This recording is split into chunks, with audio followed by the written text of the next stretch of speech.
কৃষ্ণ এয়া মহাভাগৱত ভা মানে হ'ল ভাৱনা চিন্তা, গ মানে হ'ল গতি, উপানে মানে আজি আমি যিখিনি লগ খাইছোঁ ভকত বৈষ্ণৱ গোটেইখিনিৰ আগতে উপাব বুলি কৈছে। উপপদম বৈষ্ণৱম। তপদটো হ'ল তত্ত্ব দৰ্শন। তত্ত্বনো কি? যি তত্ত্বক পালে আমি সংসাৰৰ এই জ্বালা যন্ত্ৰণাৰ পৰা মুক্তি পাম, সেইখিনি তত্ত্বটো।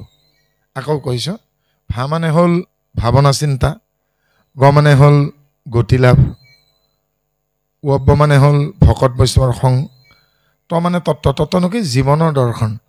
যি দৰ্শন লাভ কৰিলে আমি এই কদৰ্যময় মায়াময় যন্ত্ৰণাময় সংসাৰখনৰ পৰা আমি পৰিত্ৰাণ পাম, সেইটোৱে তত্ত্ব, সেইটোৱে তত্ত্ব। উভতাকে যদি আহোঁ, পোনকৈ গ'লে আমি কেনেকৈ পাম? ভাগৱত। উভতাকে আহকচোন, কি পাম? ত ৱ গ ভা। তেতিয়াহে জীৱনৰ দৰ্শন বা তত্ত্বটো লাভ কৰিম, যেতিয়া আমি জীৱনৰ যাত্ৰা পথত, জীৱন পথত আমি ভকত বৈষ্ণৱৰ সংগ পাম। ভকত বৈষ্ণৱৰ সংগ কেতিয়া পাম? আমি যেতিয়া অলাগতিয়াল, অপ্ৰয়োজনীয়, নিষ্প্ৰয়োজন, নিৰৰ্থক, অনাহক পৰম্পৰাবোৰ এৰিব পাৰিম। কেতিয়া এৰিব পাৰিম? যেতিয়া আমাৰ সুদৃঢ় বিশ্বাস হ'ব। যদি পোনপটীয়াকৈ কওঁ, সুদৃঢ় বিশ্বাস হোৱাৰ পাছত এজন ব্যক্তিৰ মন মানসিকতা যেতিয়া শুদ্ধ হয়, চিত্ত যেতিয়া শান্ত হয়, মনত সুদৃঢ় বিশ্বাস আহিলে তেওঁ অপ্ৰয়োজনীয়, নিৰৰ্থক, অৰ্থহীন ক্ৰিয়া কাণ্ড কৰ্ম, আগৰ জীৱনৰ পৰম্পৰা যেতিয়া এৰিব পাৰিব, তেতিয়া জীৱনৰ যাত্ৰা পথত তেওঁ সৎসংগ লাভ কৰিব। আৰু সৎসংগত তেওঁ কি হ'ব? জীৱনৰ দৰ্শনটো লাভ কৰিব। সেয়ে ভাগৱত। ভাগৱত শব্দটোৰ অৰ্থটো সংস্কৃতত ক'লে ভাকাৰং ভাবুকং গপদম জ্ঞম উপপদম বৈষ্ণৱম তপদম তত্ত্বদৰ্শন বুলি কয়। ভাৱনা চিন্তা, গতি লাভ, ভকত বৈষ্ণৱৰ সংগ আৰু তত্ত্ব দৰ্শন। ইয়াৰ পিছত বাপজনাই মাহাত্ম্য ভাগ পাঠ কৰি দিলে। কি পালে মাহাত্ম্যত? জন্ম আদি ঐশ্য যতু অন্যয়া আদি ইতৰতা স্বাৰ্থে চ অভিজ্ঞ স্বৰাত তেনে ব্ৰহ্ম হৃদযেদি আদি কবয়ে মজ্জন্তিয়ত চুৰায়া। অৰ্থাৎ পৰম ব্ৰহ্মৰ নিৰ্দেশত সৃষ্টিকৰ্তা ব্ৰহ্মাই উৰিব পৰা চৰাই চিৰিকটি, গজি থকা দুবৰি বুন্দালৰ পৰা বটবৃক্ষজোপালৈকে গছ গছনি, পানীত থকা মাছ কাছ ঘৰিয়াল, বামত থকা মানুহ বাঘ সিংহকে আদি কৰি কি কৰিব পাৰোঁ? আমি সাঁতুৰিব পাৰোঁ, দৌৰিব পাৰোঁ, জঁপিয়াব পাৰোঁ, বগাব পাৰোঁ, হয়নে? মুঠতে চাৰিমুঠি জীৱ, উৰণ বুৰণ গজন ভ্ৰমণ, চাৰিমুঠি জীৱ আমাৰ চৌপাশে আছে। এই চাৰিমুঠি জীৱক যিয়ে সৃষ্টি কৰিলে তেওঁক ব্ৰহ্মা বুলি কোৱা হয়। ব্ৰহ্মা হ'ল আদি কবি। আদি কবি দুজন। সৃষ্টি ৰচনাৰ কাৰণে ব্ৰহ্মাক আদি কবি বুলি কয়, আৰু ৰামায়ণ ৰচনা কৰাৰ কাৰণে, আদি কাব্য ৰামায়ণ ৰচনা কৰাৰ কাৰণে বাল্মীকিক আদি কবি বুলি কয়। ইয়াত কিন্তু বাল্মীকিৰ কথা কোৱা নাই, ব্ৰহ্মাৰ কথা কৈছে। কি কাৰণে? ব্ৰহ্মাইহে সৃষ্টিখন পৰম ব্ৰহ্মৰ নিৰ্দেশত সৃষ্টি কৰিছিল। গতিকে সৃষ্টিকৰ্তা ব্ৰহ্মাই অহৰ্নিশে যাক ভাবে সেইজনেই ব্ৰহ্ম। অৰ্থাৎ ব্ৰহ্মাৰ ধ্যানৰ বিষয়বস্তু যি, ব্ৰহ্মাৰ ধ্যানৰ বিষয়বস্তু হ'ল ব্ৰহ্ম। তাৰ পাছত ব্ৰহ্মাৰ দৰে ব্ৰহ্মক আৰু কোনে উপাসনা কৰে? ইয়াত চুৰায়া। চুৰায়া মানে ঋষিমুনিসকল। যিসকল মহান ব্যক্তিয়ে বেদৰ মন্ত্ৰ ৰচনা কৰিছিল তেওঁলোকক মন্ত্ৰদ্ৰষ্টা ঋষি বুলি কয়। যিসকল ঋষিয়ে ৰজাও হৈছিল আৰু খেতিও কৰিছিল সেইসকলক ৰাজৰ্ষি বুলি কয়। যিসকল ঋষি স্বৰ্গত থাকে, অখিল, দেৱল, লোমস, বটদ্ৰৱা, নাৰদ, এওঁলোকক দেৱৰ্ষি বুলি কয়, স্বৰ্গৰ ঋষি।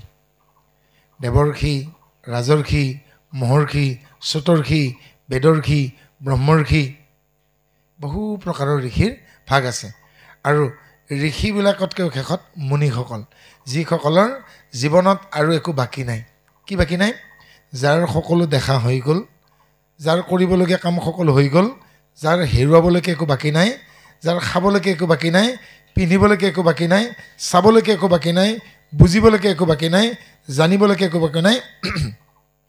সংস্কৃতত ক'ব লাগিলে হেয়শূন্য, জ্ঞেয়শূন্য, প্ৰাপ্তিশূন্য, প্ৰাকাম্যশূন্য, চিকিৎসাশূন্য, প্ৰাপ্য প্ৰাপ্তি কাম্য শূন্য সেইসকল মুনি সিদ্ধি লাভ যিয়ে কৰিছে যাৰ আৰু জীৱনত একো বাকী নাই সকলো হৈ গ'ল তেওঁলোক আমোৱাই গৈছে আৰু তেওঁলোকে অন্যক সিদ্ধান্ত দিব পাৰে তেওঁলোক হ'ল মুনি মুনিৰ লক্ষণ কি মৌন হৈ থাকে যদি হয় মুনিগন্ত বখতে মনত যদি কেতিয়াবা সংশয় আহে আকৌ কাৰোবাক সোধে আপুনি বাৰু কি কয় মই এনেকৈ পাইছোঁ মনৰ সংশয়খিনি ছেদন কৰিবলৈ কাৰোবাক সোধে কিন্তু এনে তেওঁ মৌন হৈ পেলাই ঈশ্বৰৰ নাম যাতে তেওঁলোক মুনি অৰ্থাৎ ঋষিমুনিসকলৰো ধ্যানৰ বিষয়বস্তু ব্ৰহ্ম সেইকাৰণে কৈছে ইয়াত চোৰায়া কিয় নাপাওঁ আমি ব্ৰহ্মাই পাইছে ব্ৰহ্মক ঋষিমুনিয়ে পাইছে আমি কিয় নাপাওঁ মায়াৰ কাৰণে নাপাওঁ তাৰ কাৰণে তৃতীয় আৰু চতুৰ্থ শাৰীত কি বুলি কৈছে চাওক তেজো বাৰীম নিদাম যথা বিনিময়ো ইয়াত্ৰা ত্ৰিসৰ্গো অমৃস্বহা ধামনা স্বেন সদা নিৰস্তকং সত্যং পৰমা ধীমহি তেজ মানে তাপ বাণী মানে পানী মৃদাং মানে মাটি মৰুভূমিত উত্তপ্ত বালিৰ মাজেৰে যেতিয়া খোজকাঢ়ি যাব দিনৰ ভাগত মূৰৰ ওপৰত বেলিটো আৰু মাটিৰ উত্তপ্ত বালিত খোজ কঢ়াৰ বাবে গৰম অনুভৱ কৰাৰ বাবে যাত্ৰা দীঘলীয়া হোৱাৰ বাবে যাত্ৰা কষ্টৰ বাবে মাটিৰ ওপৰতে দৃষ্টিভ্ৰমৰ কাৰণে মৰিচিকা দেখে শুকান বালিৰ ওপৰতে পানী দেখে সমুদ্ৰ যাত্ৰা দীঘলীয়া যেতিয়া হয় পাৰ নেপায়গৈ বহু মাহ যাত্ৰা কৰে তেতিয়া যাত্ৰা দীঘলীয়া হোৱাৰ যাত্ৰা কষ্ট হোৱাৰ বাবে পানীৰ মাজতেই মাটি নাপাওঁতে পানী বুলি ভাবে সৌবা পাৰ পাইছে গছ গছনি চব দেখিব জীৱ জন্তু কিন্তু আৰু এমাহ গ'লেও পাৰ নাপায় মাটিত পানী বুলি ভ্ৰম পানীত মাটি বুলি কম তেজো বাণীমিদাম যথা বিনিময় ঠিক সেইদৰে ইয়াত্ৰা ত্ৰিসৰ্গ অমৃষা আৰু সেইদৰে ৩ নম্বৰ মায়াটোৰ কথা কি কৈছে ত্ৰিসৰ্গ অমৃষা ত্ৰিসৰ্গ মানে স্বৰ্গ মৰ্ত্য পাতাল এই তিনিখন ঠাইত সংস্কৃতত একেলগে ত্ৰিসৰ্গ বুলি কয় ত্ৰিসৰ্গ মানে স্বৰ্গ মৰ্ত্য পাতাল এই তিনিখন ঠাই আচলতে আমি কল্পনাহে কৰোঁ কি বুলি নাতিয়ে যদি সোধে ককা স্বৰ্গ কোনফালে বোলে ওপৰত কিন্তু কিমান ওপৰত এখেতক যদি সোধে নাতিয়ে বোলে স্বৰ্গ ককা কোনফালে বোলে ওপৰত এবাৰ যদি ককাই সোধে ককাক নাতিনীকে যদি সোধে ককা হাতাংকে কওকচোন কিমানমান ওপৰত গ'লে ইন্দ্ৰৰ ৰাজসভা পাম এখেতে কিন্তু হিচাপটো দিব নোৱাৰে স্বৰ্গ কল্পনা কৰিছোঁ কিমান ওপৰত এওঁ বা মই সিদ্ধান্ত দিব তাৰমানে কল্পনা এইবাৰ যদি আকৌ নাতিয়ে সোধে তুমি যে কালি মোক প্ৰহ্লাদৰ সাধুটো কৈছিলা প্ৰহ্লাদ বোলে কায়াধুৰ সন্তান কায়াধুৰ মাক বোলে নাগিনী আৰু কায়াধুৰ দেউতাক বোলে নাগৰজা তেনে নাগ আৰু নাগিনীৰ ৰাজ্যখন পাতালখন কিমান তলত এখেতে ক'ব নোৱাৰে যে এটা দ কেঁকুৱা খান্দি 10 মাইলমান তলত গ'লে পাতালখন পাব বুলি এখেতে সিদ্ধান্ত দিব নোৱাৰে অৰ্থাৎ স্বৰ্গ কিমান ওপৰত আছে আমি সিদ্ধান্ত দিব নোৱাৰোঁ কল্পনা পাতাল কিমান তলত আছে এইটো কল্পনাহে গতিকে ত্ৰিসৰ্গ মিছা মানে কি সঁচা যেন লগা মিছা যদিও কোনো দেখুৱাই দিব নোৱাৰে স্বৰ্গ কিন্তু আমাৰ কল্পনা এখন যেন স্বৰ্গ আছে তাত যেন ইন্দ্ৰ ৰজা তাত যেন অপ্সৰাই নাচে গন্ধৰ্বই গায়ন বায়ন কৰে পাতাল বুলি কওঁতে আমাৰ নাগৰাজ্য ভাঙি আহে কিন্তু কিমান তলত আমি ক'ব নোৱাৰোঁ কিন্তু আমি পাতালতে ভাবোঁ তাত বোলে নাগবিলাক আছে বাসুকী আছে অনন্ত নাগ আছে কৰ্কুটক আছে তক্ষক আছে কিন্তু কিমান তলত আছে আমি ক'ব নোৱাৰোঁ গতিকে সঁচা যেন লগা মিছা মায়াৰ কাৰণে তাৰ পাছত এইবাৰ কি কৈছে যে নিৰস্ত কং সত্যম পৰমাধিমহী অৰ্থাৎ যেতিয়া বাৰিষা সময়ত বহাগৰ পৰা শাওণ ভাদলৈকে ধুলে টকৰে বৰষুণ আহে আকাশ কলীয়া ডাৱৰে ঢাকি ধৰে দিনতে ৰাতি হোৱা যেন লাগে কিন্তু যেতিয়া বৰষুণ শেষ হয় মেঘ ফাটি চিৰাল হয় ৰঙা এচেৰেঙা ৰ'দ ওলাই আহে তেতিয়া আমি গম পাম যে ৰাতি হোৱা নাই এতিয়াও বেলি পৰিবলৈকে বহুত বাকী কিহৰ কাৰণে মায়াৰ কাৰণে দৃষ্টিভ্ৰমৰ কাৰণে পানীৰ ওপৰতে মাটিৰ ওপৰতে পানী বুলি ভ্ৰম হয় নথকা স্বত্বেও স্বৰ্গ পাতাল থকা যেন লাগে আৰু কলীয়া ডাৱৰে দিনতে ঢাকি ধৰি থাকে আমি কি হয়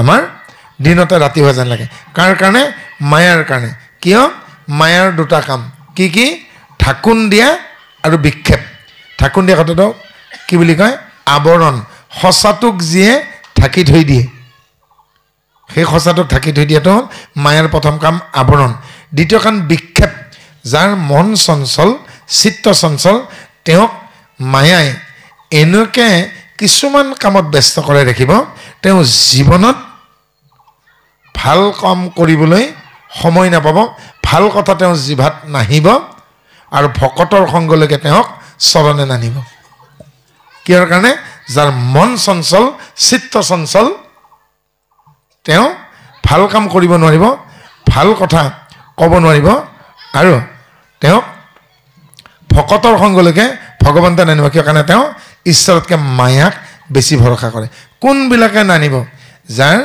জীৱটো আশাত বন্দী বৰশীডালত টোপ লগাই যেনেকৈ নৈৰ পাৰত ৰখি থাকে মাছ এটা লাগিব আশাত বন্দী যেতিয়ালৈকে এজন ব্যক্তিয়ে স্বভাৱজাত গুণ আশাত বন্দী হৈ থাকিব ঈশ্বৰৰ মুখামুখি হ'ব নাই সেইকাৰণে মাধৱ পুৰুষে কি ক'লে নিৰাশা ঈশ্বৰ কৃষ্ণ তাহাংক সন্মুখ ভৰিল যিজনে আশাক পিঠি দিল যিজনে আশাক পিঠি দিব পাৰিছে তেওঁহে কৃষ্ণৰ মুখামুখি হ'ব আৰু অভয় চৰণত শৰণাপন্ন হোৱাৰ পাছত আৰু ভয় নাই এইবাৰ পৰীক্ষিতে সুখদেৱক সুধিছেগৈ আপোনাক আপোনাৰ পিতৃয়ে কি ধৰ্ম দিলে এইবাৰ 5 নম্বৰ আৰু 6 নম্বৰ শাৰীলৈকে হওক ধৰ্মা প্ৰৌজিত কৈতবৌত্ৰম পাৰামা নিৰ্মাত স্বৰণম স্বতম वेदं वास्तवमत्र वस्तु सीवदं तापत्रय उन्मीलानं धर्म प्रौजित कैतपुत्र परमा निर्मत स्वरणम स्वतम वेदं वास्तवमत्र वस्तु सीवदं तापत्रय उन्मीलन अर्थात সুখদেৱে পৰীক্ষিত কৈছে হে ৰাজন তুমি শুনা মোক মোৰ পিতৃয়ে এনে ধৰ্ম দিলে যি ধৰ্মত কপট আৰু হিংসা নাই বৰ ডাঙৰ কথা কৈছে নেই যে মোক মোৰ পিতৃ কৃষ্ণ দৈপায়ন বাদৰায়ণ বেদব্যাস ব্যাসৰ বহুত নাম গাৰ বৰণ কলা মূৰত যত আৰু সেই পিংগল বৰ্ণৰ যত দেখাৰ কাৰণে অম্বিকা আৰু অম্বালিকাই চকুমুদি দিছিল ব্যাসৰ কাষত যাওঁতে তেওঁৰ পিংগল বৰণ একদম বিৰাট কলা চৰু কাজল নিচিনা সেইকাৰণে তেওঁৰ গাৰ বৰণ কলা কাৰণে তেওঁৰ ব্যাসৰ নাম কৃষ্ণ মাতৃ সত্যৱতীয়ে তেওঁক দৈপায়ন হ্ৰদৰ মাজৰ দ্বীপত জন্ম দিছিল কাৰণে তেওঁৰ নাম দৈপায়ন উপজিয়ে হেনো কথা কৈছিল আমাৰতো 7-8 মানুহলৈকে কেশৰ কথাই নোলায় কান্দেহে মাত্ৰ উপজিয়ে কথা কৈছিল কাৰণে তেওঁৰ নাম বাদৰায়ণ পিতৃৰ নিৰ্দেশত বেদক দুফাল কৰিছিল দুভাগত ভাগ কৰিছিল কৰ্মকাণ্ড জ্ঞানকাণ্ড সেইকাৰণে যি ৰেখাই এটা বৃত্তক সমানে দুভাগ কৰে তাৰ নাম ব্যাস সেইকাৰণে তেওঁৰ নাম ব্যাস কি পালো কৃষ্ণ দৈপায়ন বাদৰায়ণ বেদব্যাস আৰু নাম আছে পৰাশৰ সুত সত্যপতি নন্দন দেই এনে বহু নাম আছে ব্যাসৰ সেইকাৰণে কৈছে সেই কৃষ্ণ দৈপায়ন বাদৰায়ণ বেদব্যাসৰ পিতৃ আৰু সুকে পৰীক্ষিত কৈছে মোক মোৰ পিতৃ কৃষ্ণ দৈপায়ন বাদৰায়ণ বেদব্যাসে যি ধৰ্ম দিলে সি অত্যন্ত শুদ্ধ সত্য যি ধৰ্মত আশ্ৰয় ল'লে আদি দৈবিক আদি ভৌতিক আধ্যাত্মিক তিনি তাপৰ পৰা পৰিত্ৰাণ পাব পাৰি প্ৰাৰব্ধ আৰব্ধ অনাৰব্ধ তিনি প্ৰকাৰ সংস্কাৰ পৰা পৰিত্ৰাণ পাব পাৰি আৰু যি ধৰ্মত হিংসা আৰু কৈতৱ নাই সেই ধৰ্ম মোক মোৰ পিতৃয়ে দিলে যদি অসমীয়াত অনুবাদ কৰোঁ ধৰ্মা প্ৰৌজিত কৈতবৌত্ৰাম পৰমা নিৰ্মাত স্বৰণম সতম वेदं वास्तवमत्र वस्तु सीवदं तापत्रय उन्मीलानं মোক বাস্তৱ খণ্ড মানে প্ৰেক্টিকেল এনে বাস্তৱ ধৰ্ম দিলে য'ত হিংসাৰ কথাই নাই কপটৰ কথা নাই যি ধৰ্মত আশ্ৰয় ল'লে আদি ভৌতিক আধ্যাত্মিক আদি দৈবিক তিনি তাপৰ পৰা পৰিত্ৰাণ পোৱা যায় প্ৰাৰব্ধ আৰব্ধ অনাৰব্ধ তিনি প্ৰকাৰৰ সংস্কাৰ পৰা পৰিত্ৰাণ পোৱা যায় যি ধৰ্মত হিংসা আৰু কপটৰ আশ্ৰয় নাই সেই একশৰণ হৰিনাম ধৰ্ম সেই অহিংসা ধৰ্ম মোক দিলে যাক পালে জীৱই যাক আশ্ৰয় কৰিলে জীৱই মুকুতি পায় এইবাৰ আকৌ পৰীক্ষিতে সুকক সুধিছে বাৰু আপোনাক আপোনাৰ পিতৃয়ে কি ধৰ্ম দিলে জানিলোঁ আপোনাক আপোনাৰ পিতৃনো কাৰ লগত চিনাকি কৰাই দিলে আজি যদি আমাক ইয়ালৈকে আহিব নোৱাৰা অসুস্থ হৈ থকা আইতা বা ককা এজনে সোধে হেৰৌ আজি নামলৈ গৈছিলি নে বোলে গৈছিলোঁ আজিনো পাঠত কোন বহিল নামখাৰনো কোনে গালে নহয় জানো আজিনো কোন আহিছিল নুসুধিবনে ঠিক সেনেকৈ পৰীক্ষিতে সুকক সুধিছে আপোনাক আপোনাৰ পিতৃয়ে জীৱনত সৰ্বশ্ৰেষ্ঠ বুলি কাৰ লগত চিনাকি কৰি দিলে এইবাৰ কি লিখিছে চাওকচোন শ্ৰীমদ ভাগৱতে মহামুনিকৃতে কিংবা পৰেশ্বৰহাম সদ্য হৃদ্য অৱৰিদ্ধতে কৃত্যবিশ্বৰ সুবিস্তৎসনত এই বুলি ক'লে সুখদেৱে পৰীক্ষিত হে ৰাজন শ্ৰীমদ ভাগৱত ৰচনা কৰা পুৰাণ মুনি ব্যাস মোৰ পিতৃ ব্যাসদেৱে মোক পৰমেশ্বৰ পৰমাত্মাৰ লগত চিনাকি কৰাই দিলে। পৰমাত্মা পৰমেশ্বৰৰ লগত চিনাকি হোৱাৰ পাছত অন্য ক্ষুদ্ৰ দেৱ দেৱীৰ উপাসনাৰ প্ৰয়োজন নাই। কিং বা পৰেৰ ঈশ্বৰ। পৰমেশ্বৰ শব্দৰ বিপৰীত শব্দ পৰেৰ ঈশ্বৰ। পৰেৰ ঈশ্বৰ মানে ক্ষুদ্ৰ দেৱ দেৱী। মই উদাহৰণ এটা দিছোঁ। ধৰি লওকচোন গুৱাহাটীত এখন মই মহাবিদ্যালয় তাত কলেজত কাম কৰোঁ। আজিৰ অনুষ্ঠানটোৰ বাবে মই অধ্যক্ষ মহোদয়ৰ ওচৰত এক সপ্তাহ আগতে ছুটি বিচাৰি আবেদন কৰিছোঁ। কি বুলি? গুৱাহাটী অমুক মহাবিদ্যালয়ৰ অধ্যক্ষৰ সমীপেষু বিষয়ে 2 দিনৰ ছুটি বিচাৰি আবেদন, কাৰণ অহা যোৱাতে সময় লাগিব মোৰ। মহাশয় সন্মানপূৰ্বক বিনীত নিবেদন, এই যে মোৰ ভাতৃসম বন্ধু শ্ৰীমান ভৈৰৱ বোপাৰ আজি পুত্ৰৰ অন্নপ্ৰাশন উপলক্ষে হ'বলগীয়া নাম আৰু ভাগৱতৰ বাবে অংশগ্ৰহণ কৰিবলগীয়া কাৰ্যত, মাংগলিক কাৰ্যত উপস্থিত থাকিবৰ বাবে মোক 2 দিনৰ ছুটিৰ প্ৰয়োজন। মহোদয়ে অনুষ্ঠানটোৰ গুৰুত্ব বুজি মোক 2 দিনৰ ছুটি মঞ্জুৰ কৰে যেন। কাক দিছোঁ মই এপ্লিকেশ্যনখন? অধ্যক্ষক। অধ্যক্ষক দিয়াৰ পাছত আকৌ মোৰ ডিপাৰ্টমেণ্টৰ যিজন হেড তেওঁক দিয়াৰ কিবা দৰকাৰ আছে নেকি? নাই। অধ্যক্ষই পাৰ্মিশ্যন দিয়াৰ পিছত আৰু মোক কোনো কাটিব নোৱাৰে, হয়নে? গতিকে আজি এই গৃহস্থই তেওঁৰ কনিষ্ঠ ছোৱালীৰ কাৰণে যদি মোৰ ঘৰত যায় গুৱাহাটীত, আৰু ঘৰত গৈ পেলাই যদি দেখে বুঢ়া মানুহ এজন বহি আছে বাৰান্দাত, মোক সুধিব বাপে, অ' বাপ এয়া কোন? বোলে আমাৰ এই পিতৃদেৱতা। বোলে নাম কি? বোলে মদন গোপাল ব্ৰহ্ম। তেতিয়া গৃহস্থই কি কৰিব? শ্ৰীযুত মদন গোপাল ব্ৰহ্ম আৰু পৰিয়ালবৰ্গ চিঠিখন দি দেউতা কি একে দে দেউতা, অ' দেউতা চিঠিখন দিলোঁ। বোলে কি? বোলে সৰু ছোৱালী অমুকৰ মই বিয়া পাতিছোঁ। গতিকে চিঠিখন কাৰ নামত দিছে? ঘৰৰ যিজন জ্যেষ্ঠ তেওঁৰ নামত দিয়ে। এতিয়া দেউতাৰ নামত চিঠিখন দিওঁতে মায়ে ক'ব নেকি শইকীয়াই যে মাতিব আহিল জীয়েকৰ বিয়াত মোৰ নামটো কিয় নাই? মোৰ ওপৰত 3জন দাদা আছে, ডাঙৰ দাদাই ক'ব নেকি এই সৰু বাবা মোক বাবা বুলি মাতে, মোৰ নামটো তাত কিয় নাই? দেউতাৰ নামটো দিয়াৰ পাছত মা, ডাঙৰ দাদা, মাজ দাদা, সৰু দাদা কোনো কমপ্লেইন কৰিব নোৱাৰে তাত কিয় নামটো নাই। দেউতাক চিঠিত নামটো দিওঁতে আমি গোটেইবিলাকে নিমন্ত্ৰিত হৈ গ'ল, দেউতা বিয়াত নাহিবও পাৰে। পালেনে বুজি? সেনেকৈ পৰম দেৱতা পৰমেশ্বৰক আপুনি পৰম দেৱতা বুলি মানি লোৱাৰ লগে লগে আৰু অন্য ক্ষুদ্ৰ দেৱ দেৱী বেলেগে আৰু নিমন্ত্ৰণ দিয়া দৰকাৰ নাই। অৰ্থাৎ কৈছে ইয়াকে কৃষ্ণক পুজিলে পূজা হয় সকলোৰে, পৃথকে পুজিলে পূজা কেহু নাপায়। কথা এইটোৱে। গতিকে তাকে ব্যাসৰ পুত্ৰ শুকে কি বুলি ক'লে? পৰীক্ষিতক শ্ৰীমদ ভাগৱত ৰচনা কৰা ব্যাসদেৱে মোক পৰমেশ্বৰ পৰমাত্মাৰ সৈতে চিনাকি কৰাই দিলে। পৰমেশ্বৰ পৰমাত্মাৰ সৈতে চিনাকি হোৱাৰ পাছত তেওঁক জনাবলগীয়া সন্মানখিনি দিয়াৰ পাছত অন্য ক্ষুদ্ৰ দেৱ দেৱীক উপাসনা কৰাৰ প্ৰয়োজন নাই। কিং বা পৰেৰ ঈশ্বৰ, অৰ্থাৎ প্ৰয়োজনীয় বা কি? আমি শেষৰ দুখাৰীলৈকে গৈছোঁ। নিগম কল্পতৰুৰ্গলিতম ফলম সুকমুখাদ অমৃতদৱসংযুতম পিবত ভাগৱতম ৰসম আলয়ম মুহুৰ্মুহু ৰসিকা ভুবি ভাবুকাঃ। 9 নম্বৰ শাৰীটোত কি ক'লেগে? আগম নিগম কল্প চৰুদয় মাৰ্গ ইতিহাস ন্যায় নীতি মীমাংসা নিৰুক্ত, এই 14খন শাস্ত্ৰৰ ভিতৰত নিগম শাস্ত্ৰ প্ৰধান।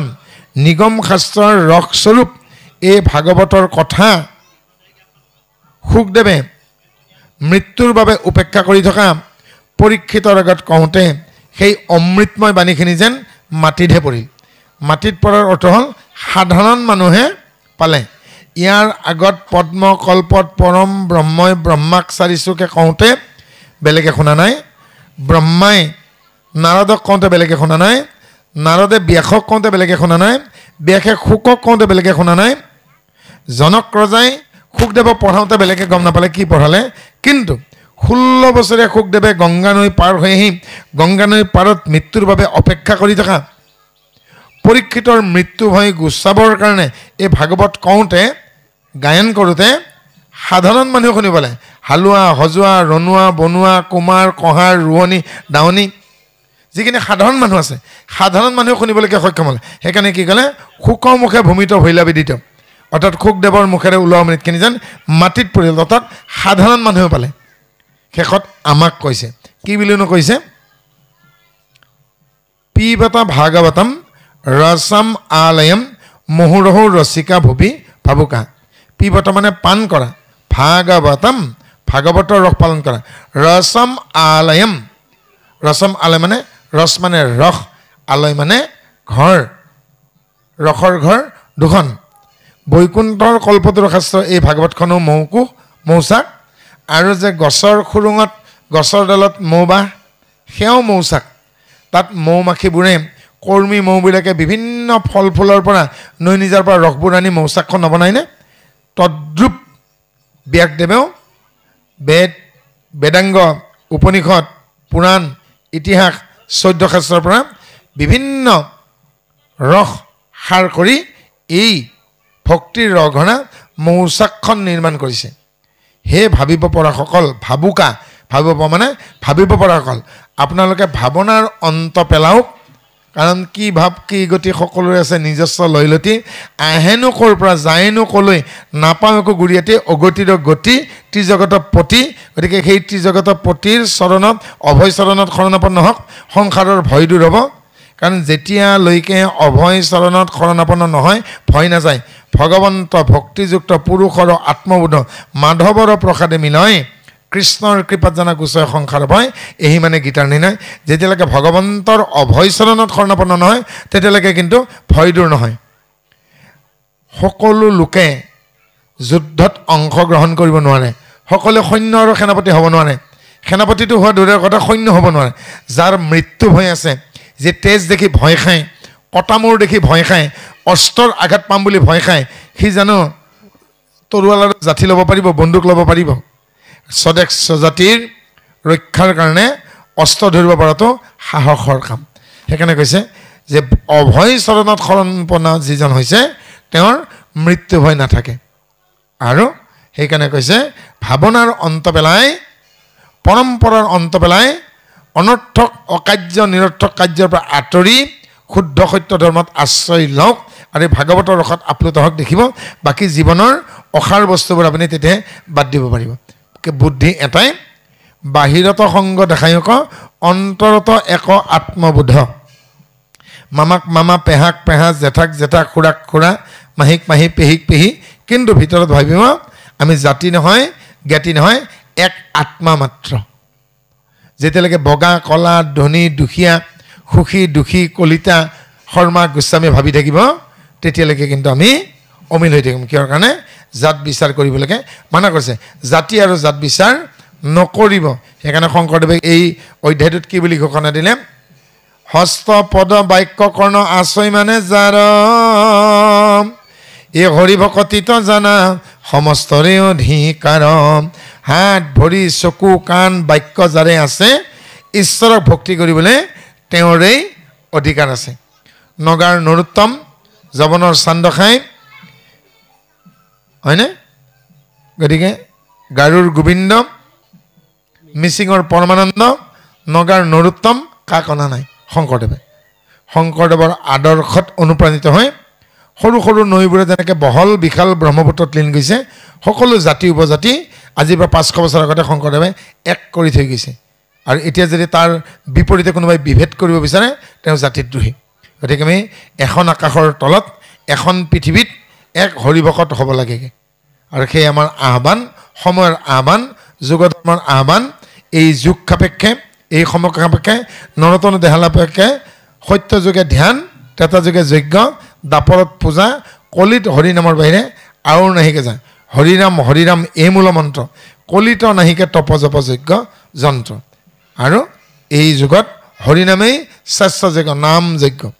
আজি এনে এটি অধ্যায় আমি আগবাঢ়িছোঁ, যিটি অধ্যায়ত ভকতৰ লক্ষণ, ভাগৱতৰ লক্ষণ, মহাভাগৱতসকল কেনে, ভকতসকলৰ লক্ষণ কেনে, তেওঁলোকৰ বিশেষত্ব কি, আপোনালোকে সকলোখিনি এই অধ্যায়টিত পাব। আৰু অধ্যায়টিলৈকে আগবাঢ়ি যাব লাগে পদচন্দত আমি বাপজনক সেৱা ধৰিছোঁ। কৃষ্ণ।